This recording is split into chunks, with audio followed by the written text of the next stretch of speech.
I think the first thing is it's been pretty remarkable, the resilience of the economy. I mean, a lot of focus on the negatives, but actually the fact that the banking system has continued to work, to function, the currency, has continued to be a source of transaction in the economy, infrastructure, railways, telecommunications, mobile phones have worked. I mean, that's utterly remarkable, actually. If you look at the pictures on the TV of the missiles coming in, but actually basic economic functions have continued to work.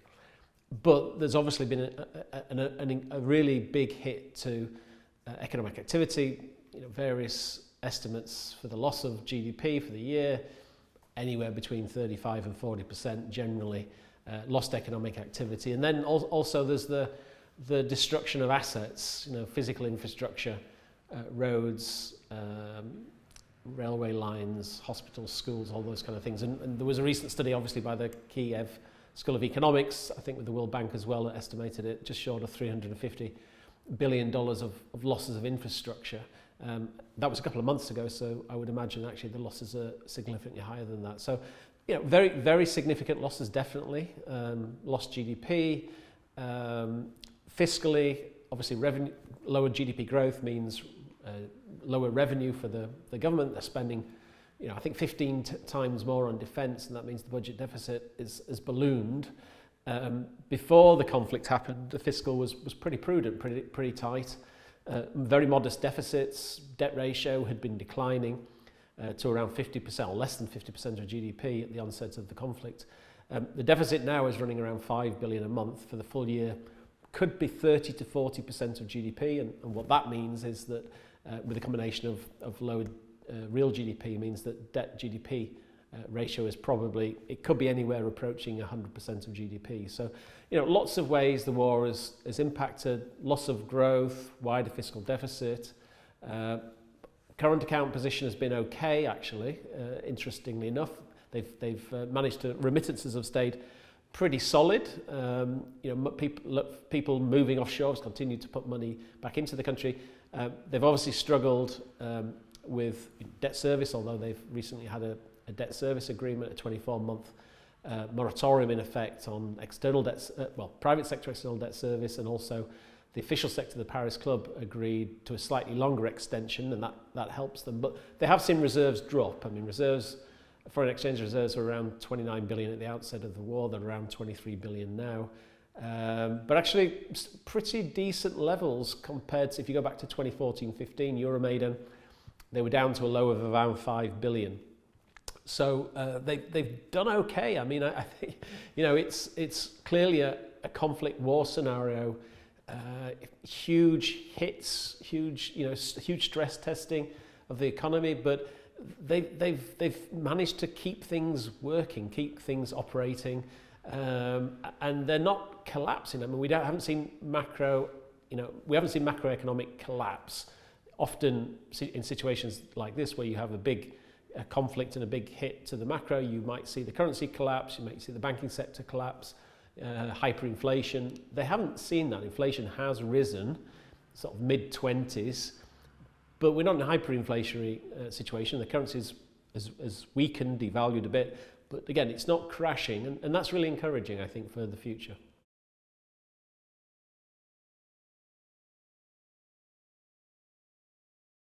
Well, the key is really the fiscal. 5 billion deficit a month.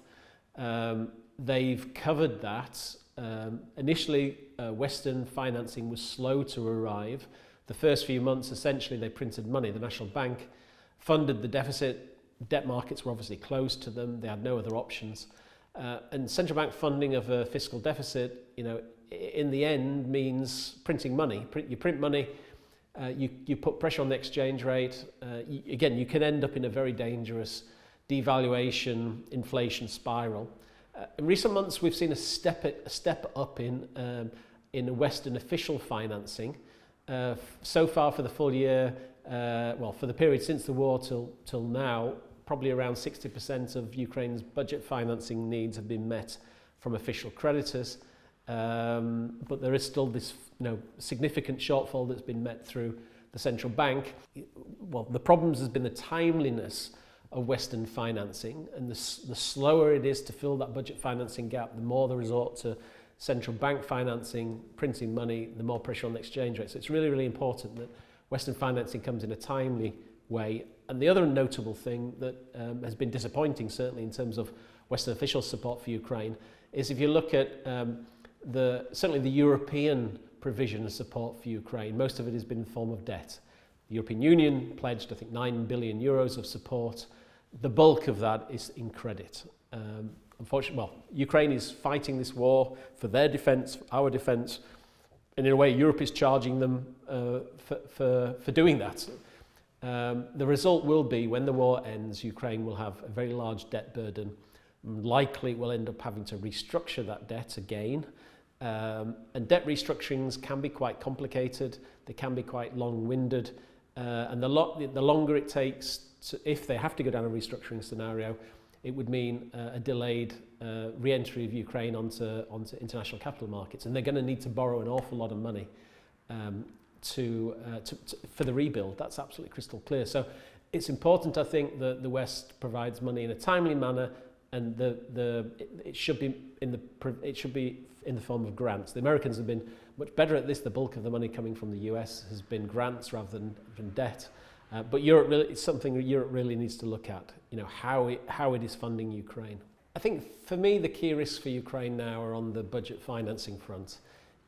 If it has that $5 billion roughly monthly deficit, if that's not covered by Western official financing, the National Bank of Ukraine will have to cover it by printing money, and that creates a risk of increased monetary emission, more pressure on the exchange rate, and then you end up in a devaluation inflation spiral with the prospect of hyperinflation, the potential collapse of the banking system. So it's critical that the $5 billion monthly deficit is funded by Western grants, in effect.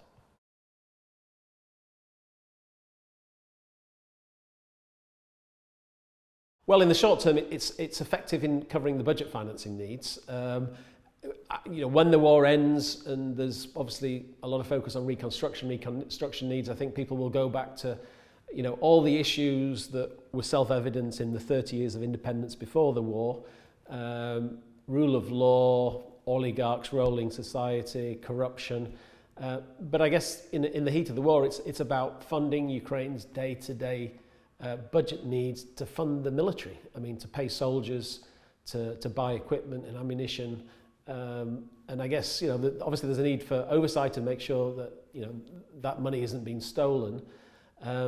But I think at this point in time, needs must, and we have to make sure Ukraine gets money in a timely manner, because I don't think certainly doesn't need a macroeconomic crisis, devaluation, hyperinflation, banking sector collapse at the time it's trying to fight a war. That would just add an extra layer of complication to an already very challenging environment.